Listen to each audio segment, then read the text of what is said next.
Salut à tous, c'est Antoine Moreau. Si vous aimez les voitures, vous êtes au bon endroit.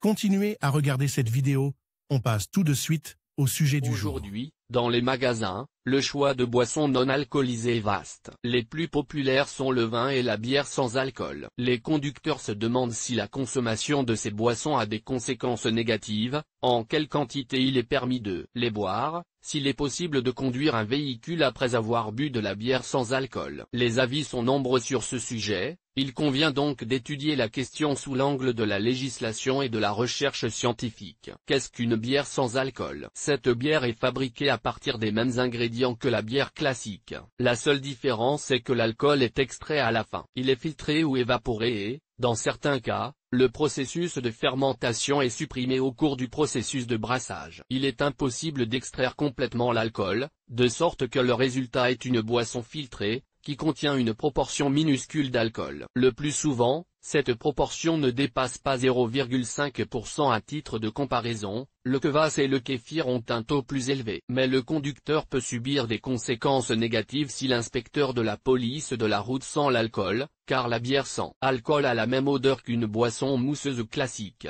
Dans une telle situation, l'agent de police a le droit de vous proposer de vous rendre dans un centre narcologique pour y être examiné. Un refus peut entraîner la privation de votre permis, et le test d'alcoolémie dans un établissement médical sera la preuve irréfutable de votre innocence. Peut-on conduire après avoir bu une bière sans alcool? Selon la loi, la norme est un taux d'intoxication qui ne dépasse pas 0,35 parts par million. Les bières modernes sans alcool contiennent 0,5% d'alcool, ce qui est nettement inférieur à la teneur en alcool du kvass. Après une bière sans alcool, la norme d'alcool dans le sang ne sera pas dépassée, même si l'on boit 3 ou 4 bouteilles de boissons mousseuses. Si l'on transpose ce chiffre à d'autres boissons, on constate qu'il s'agit de 50 g de vodka, 200 g de vin, 0,5 litres de bière classique. Le risque est que si, au cours des dernières 24 heures, vous avez consommé des médicaments contenant de l'alcool, mangé de la confiture fermentée ou des bananes trop mûres,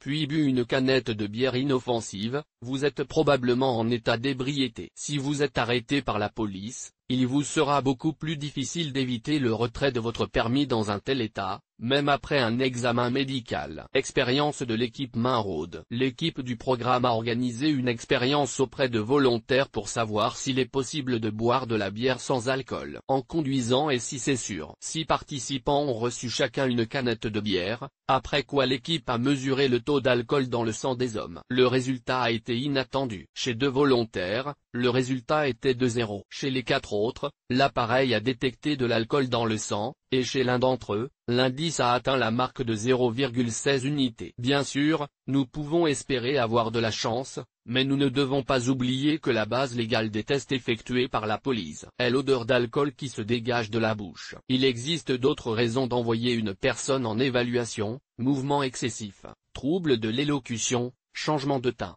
dilatation des pupilles, comportement inadapté à la situation. Il est peu probable qu'une canette ait cet effet, mais la possibilité existe toujours. L'alcotest peut fonctionner avec des ratés, c'est pourquoi les médecins en narcologie préfèrent utiliser des tests: toucher le doigt sur le nez les yeux fermés, marcher clairement le long de la ligne, etc. Cependant, l'indicateur de l'alcotest reste important, car selon la réglementation, il doit être utilisé pour 2 contrôles, dont la fréquence est de 20 minutes. Après le deuxième contrôle, l'appareil a montré que tous les sujets étaient complètement sobres. La plupart des buveurs de bière, qui se reposent en compagnie d'amis, ne se limitent pas à une seule canette. Les participants ont donc été invités à boire une bouteille supplémentaire. Là encore, l'appareil n'a pas détecté d'alcool dans le sang, mais un test de coordination effectué par un psychologue a montré que les participants étaient légèrement en état d'ébriété. Il faut toujours se rappeler qu'après de telles consommations, il est préférable de ne pas prendre le volant. Boire en conduisant n'est pas une bonne idée,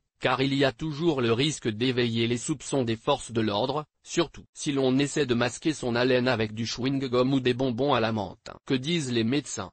La plupart des spécialistes des addictions conseillent de rester à l'extérieur pendant 15 minutes après avoir bu une canette de bière sans alcool et de ne conduire qu'ensuite. Lorsque l'on a bu plus de 2 litres de boissons mousseuses non alcoolisées, il faut renoncer à conduire dans les heures qui suivent, au moins pendant 3 heures. La meilleure solution est de s'abstenir de boire de telles boissons désaltérantes avant de prendre la route.